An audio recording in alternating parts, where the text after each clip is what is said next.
नमस्कार मित्रांनो, आनंदी या मालिकेच्या येणाऱ्या काही भागामध्ये मित्रांनो एक आता जबरदस्त असा ट्विस्ट येणार आहे। त्या ट्विस्टमध्ये मात्र आता पृथ्वीने जे काही युगंधरला आणि ह्या आनंदीला एका वेगळ्या गैरसमजामध्ये बघितलेला आहे आणि तो त्याने घेतलेला गैरसमज करून तो मात्र युगंधरवर आता जे काही हे गलिच्छ आरोप करतो आणि हे सगळे आरोप आता आनंदीला सहन होत नाही।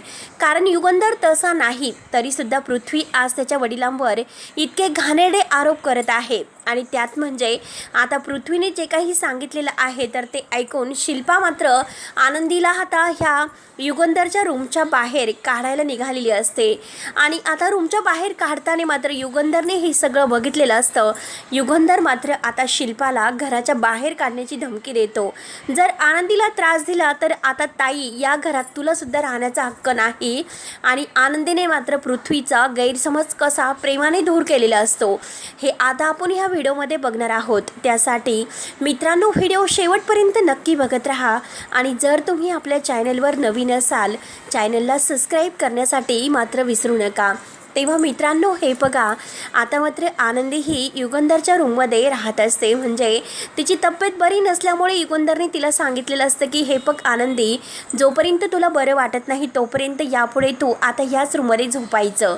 तर आनंदी आता त्याच रूममध्ये झोपलेली असते, पण आता युगंधरचा चष्मा काही सापडत नसतो म्हणून तो चष्मा सापडायला तेथे आलेला असतो। तेव्हा चष्मा कुठे ठेवला, एकतर आनंदी झोपलेली आहे, तिला उठवायला नको आणि जर तिला उठवलं तर तिची झोप मोडेल म्हणून युगंधर आता स्वतः तो चष्मा शोधत असतो आणि त्याच वेळेस त्याच्या लक्षात येतं की चष्मा उशीखाली आहे म्हणून तो उशीखाली शोधायला जातो।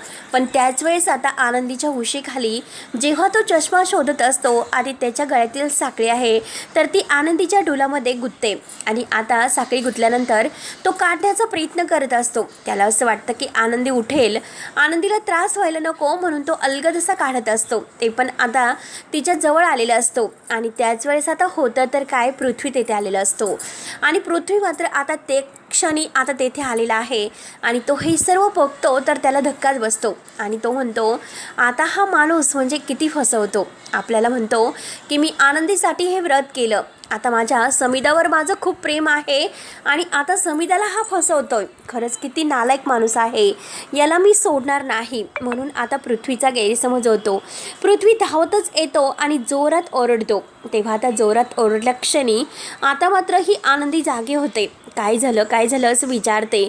एकतर आनंदीला दिसत नसतं। आनंदी म्हणते की मालक साहेब काय झालं, पृथ्वीचा आवाज येतो, नक्की काय घडलं। तेव्हा लगेच आता आनंदीला म्हणजे काही कळत नसतं तर पृथ्वी आता म्हणतो की अशी तुमची लायकी आहे का, म्हणजे आता बाहेर दाखवण्याचं रूप वेगळं आणि आतमध्ये रूप वेगळं आहे। आज मात्र तुम्ही आनंदीच्या इतक्या जवळ येऊन काय करत होतात, आता आनंदीला दिसत नाही म्हणून तिचा गैरफायदा तुम्ही घेत होतात का, असे अनेक आरोप मात्र आता पृथ्वी सरायला सहन म्हणजे त्याच्यावर करत असतो। परंतु आता पृथ्वी हे जे बोलून जातो की आनंदी आंधळी आहे आणि आनंदीला दिसत नाही त्याचा तुम्ही गैरफायदा घेतात, हे सत्य मात्र आता युगंधरला समजल्यानंतर युगंधर म्हणतो की काय बोलतोस, आनंदी आंधळी आहे।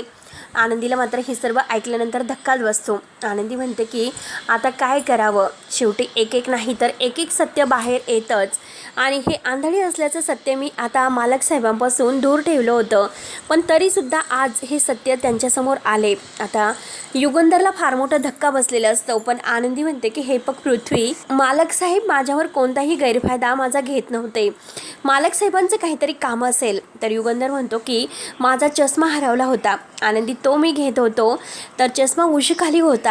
तेव्हा आनंदी म्हणते की हो पृथ्वी, असं त्यांच्या मनात काही नाही, तू उगाच गैरसमज करून घेऊ नको। आणि तेवढ्यात शिल्पा धावतच येते। शिल्पा धावत आल्या क्षणी मात्र आता म्हणते की काय झालं। त्यावरती मात्र पृथ्वी म्हणतो की अगं आत्या बघितलंस का, हा माणूस आनंदीचा गैरफायदा घेत होता।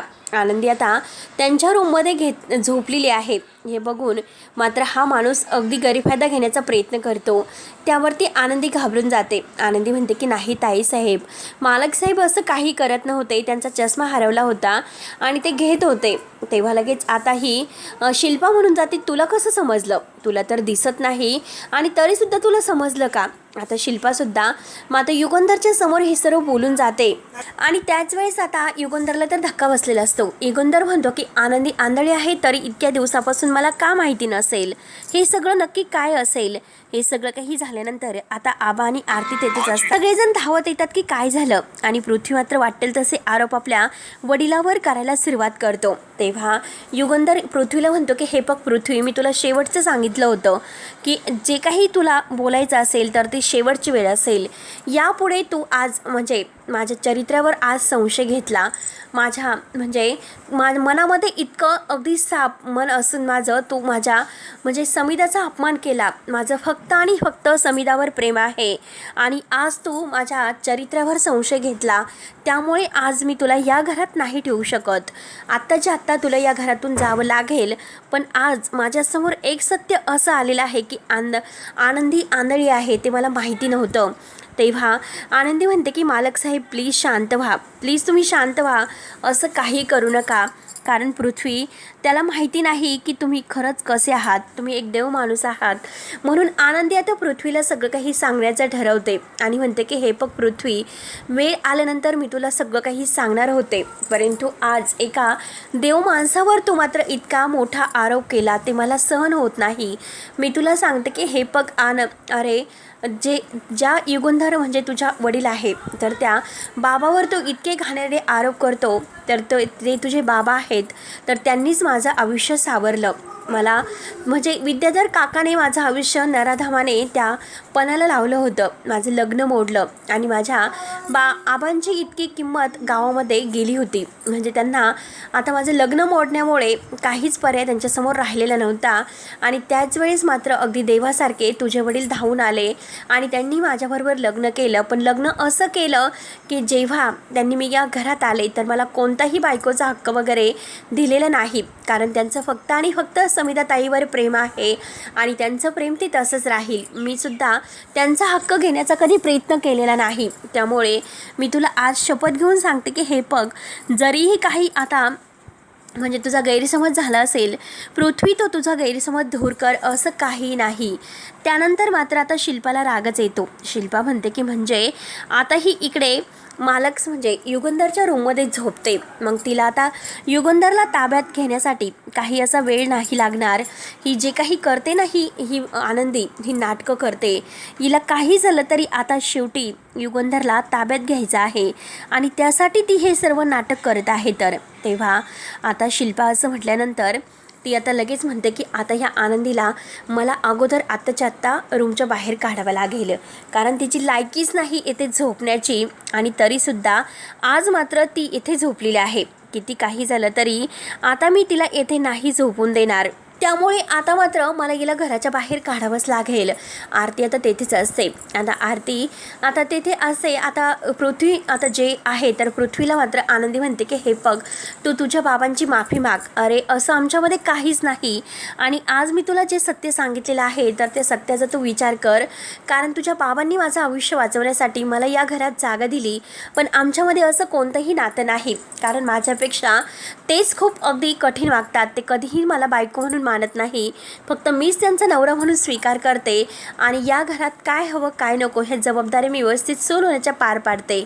तेव्हा आता पृथ्वी आनंदीला म्हणतो की मला माफ कर आई. आणि पृथ्वी आई हा शब्द म्हणल्या क्षणी तो बाबांची माफी मागतो आणि म्हणतो की बाबा मला माफ करा, आजपर्यंत जे काही माझे गैरसमज झालेले आहेत ते आज आनंदीने दूर केलेत आणि आज मी माझ्या आनंदीला आई म्हणून स्वीकार करत आहे. आता आई म्हणल्या क्षणी आनंदीला फारच आनंद होतो, पण शिल्पाचा जळफाट होतो. शिल्पाला असं वाटतं की नक्की काय करावं, ह्या आनंदीला कसं घराच्या बाहेर काढावं, म्हणून ते आता सगळेजण बाहेर जाण्याची वाट बघत असते. सगळेजण बाहेर गेलेले असतात. युगंधर बाहेर असतो आणि त्याच वेळेस शिल्पा आता आतमध्ये येते. आनंदीला खूप त्रास देते. आनंदीला म्हणते की तुझी लायकी नाही येथे बसण्याची, एक एक करून तू सगळ्यांना मात्र आता आपली म्हणजे जवळ ओढण्याचा प्रयत्न करत आहे आणि तुझी ही इच्छा आहे तर ती मी कधी पूर्ण होऊन देणार नाही, कारण आज तू माझ्या समितीची जागा घेण्याचा प्रयत्न करत आहे आणि माझ्या समितीला काय वाटेल, ती जिथे कुठे असेल तर तिला काय वाटत असेल, त्यामुळे किती काही झालं तरी आज मात्र मी तुला ती जागा नाही घेऊन देणार. म्हणून तिला हाताला धरते आणि तिला बाहेर काढत असते. आणि त्याच वेळेस मात्र पृथ्वी आणि युगंधर धावतच येतात. पृथ्वी जोरात आत्या असं ओरडतो आणि युगंधर मात्र ताई असे ओरडतो. आनंदीला हात लावण्याची तुझी हिंमतच कशी झाली? आनंदी इतक्या कठीण प्रसंगामध्ये मृत्यूशी झुंज देत होती आणि ताई तू तिच्या हाताला धरून तिला घराच्या बाहेर काढते. अगं तुला पटतं का काय आहे ते? आणि त्याच वेळेस मात्र आता ही म्हणजे आपली आरती तिथे असते. आरती म्हणते की हे काय सुरू आहे? माझी बहीण जीवन मरणाच्या दारामध्ये आहे आणि तुमचं सगळ्यांचं हे काय सुरू आहे? मी आता काही झालं तरी हे सहन नाही करू शकणार. मी आत्ताच्या आत्ता आबांना बोलावते आणि माझ्या आनंदी ताईला मी आमच्या घरी घेऊन जाते. आमचं घर छोटंसं जरी असलं पण तरीसुद्धा तेथे तिला इज्जत आणि मान मिळेल आणि तिची जी अवस्था झालेली आहे तर तिला व्यवस्थित आराम भेटेल. त्यावरती आनंदी म्हणते की आरती ताई तू आबांना काही सांगू नकोस. हे बघ अगं हे घर माझं आहे आणि ज्या क्षणी आता मी सुखात आहे असं मला आबांना दाखवायचं आहे. आबांना कशाला आणखीन त्रास देते? आबा किती खचून जातील, तू विचार केलास का? आरती म्हणते की नाही अगं आनंदीताई तू काय इतका त्रास सहन करते? या सगळ्यामध्ये तुझी काही चूक नाही. अगं चूक आहे तर त्या विद्याधरची, कारण त्या विद्याधरनी तुझं लग्न मोडलं आणि तुला आता मात्र हे लग्न करावं लागलं. तुझी काही चूक नसताना तुला हे सर्व सहन करावं लागतं. तेव्हा आता युगंधर शिल्पाला म्हणतो की हे बघ परत जर आनंदीला हात लावण्याची हिंमत जर केली तर माझ्या इतकं ताई वाईट कोणी नसेल.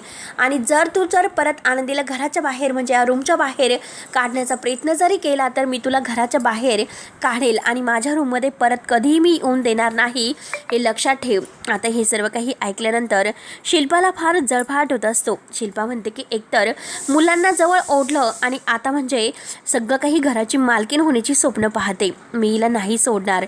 शिल्पाला फारच राग येत असतो. तर पृथ्वी आत्याला म्हणतो की आत्या हे बघ आत्या अगं तू व्यवस्थित अगं आनंदीने काय चूक केलेली आहे? तू जरा तिच्याशी व्यवस्थित बोलत जा, व्यवस्थित वागत जा. बिचारीची काही चूक नसताना बिचारीला इतकं सर्व काही सहन करावं लागतं आणि तरीसुद्धा मात्र तू काय हे सर्व करते? तेव्हा मात्र आता लगेच शिल्पाला मात्र शेवटी आनंदीची माफी मागावी लागते. कारण युगंधर आणि पृथ्वीने शिल्पाला माफी मागण्यासाठी लावलेलं असतं. परंतु शिल्पाला मनातून फारच राग असतो.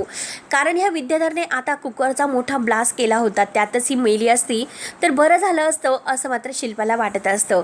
म्हणून शिल्पा आता दुसरं कारस्थान करण्याचं ठरवते. परंतु आता आनंदीने असं एक एक करून पृथ्वी आणि मितालीचं मन जिंकून त्यांना कसं आपल्या बापांविषयी असणारा गैरसमज दूर केलेला असतो हे मात्र आपण सविस्तर बघूयात. तेव्हा मित्रांनो पुढे नक्की काय होणार आहे बघायला विसरू नका. तोपर्यंत धन्यवाद आणि व्हिडिओ शेवटपर्यंत नक्की बघत राहा.